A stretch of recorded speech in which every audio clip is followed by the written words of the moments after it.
After sitting through War 2 for close to 3 hours, it is tough to think of at least one redeeming aspect. Perhaps how good the actors look. Indeed, Hrithik Roshan's slow motion walks drew the loudest cheers in the cinema hall. Right from the opening sequence, which is Hrithik's character Kabir's intro, it was clear that this movie was going to be a tough watch. Because the action set piece is executed in a way that is cringeworthy. This is a fight with the katanas that actually looked interesting in the trailer, but in the movie it feels comical. Kabir barely moves and the bad guys all seem to just fall to the ground because of his aura or something. And after this, there is a part of the first half that is actually intriguing for a bit. There's a shadowy organization that is introduced. So for a little bit in the first half, it feels like there could be something interesting going on here. But we don't have too much time to think about it as Junior NTR's character is introduced. Now it is easy to feel angry at this sort of thing, but we have to remember that this is the franchise that had John Abraham holding on to 2 helicopters. Even so, this feels like a bit too much because what we see, and this bit is a spoiler, but what we see is a soldier infiltrating an enemy base by hanging onto a drone. So if you want to be kind to it, you could say it was an innovative use of a drone in a movie.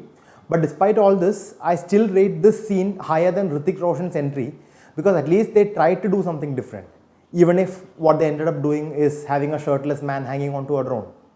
The good thing about War 2 is that we don't get much time to think about such problems because the next illogical scene comes pretty soon. So even as we are recovering from the Junior NTR entry, we get to the next fight set piece. And before that, there is the dance, Hrithik Roshan and Junior NTR, that they get out of the way.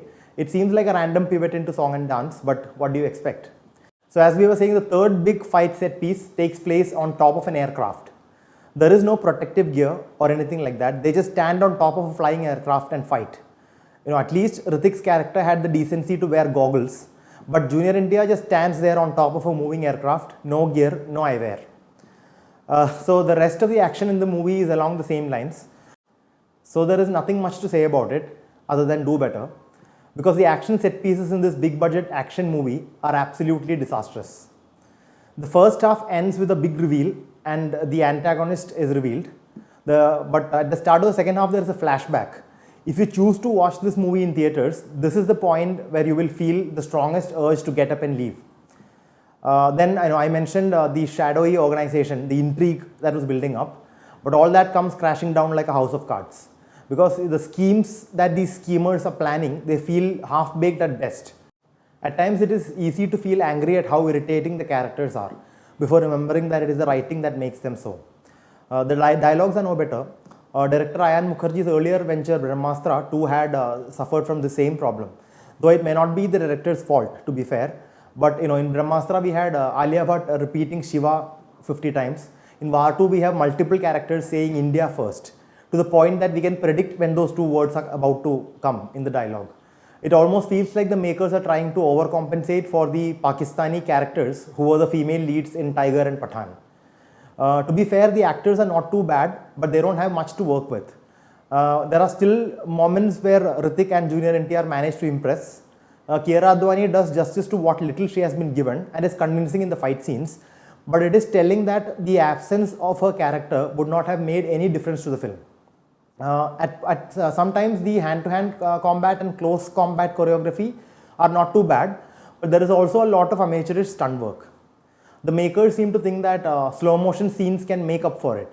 The CGI, as we have already seen in the trailer, the CGI is a major letdown. Even the perfect opportunity for a Spy Universe cameo was wasted by having one of the characters in this movie come to the rescue rather than a character from the extended universe. But there are references to other characters from the universe at the end of the movie. A mid-credit scene references Pathan, and there is also a glimpse of the upcoming Alpha. Overall, War 2 is not really worth going to the theatre for. If you want to watch it, it is better to wait for the OTT release. At least that way we can fast forward scenes and get to the end of it faster. Now that may be a harsh thing to say, but I think it is necessary because it is almost like we have become so used to this kind of Indian action movie that we no longer even feel angry. But I think that is an issue because as long as we stay silent about it, they will keep making these kind of movies. This has to stop.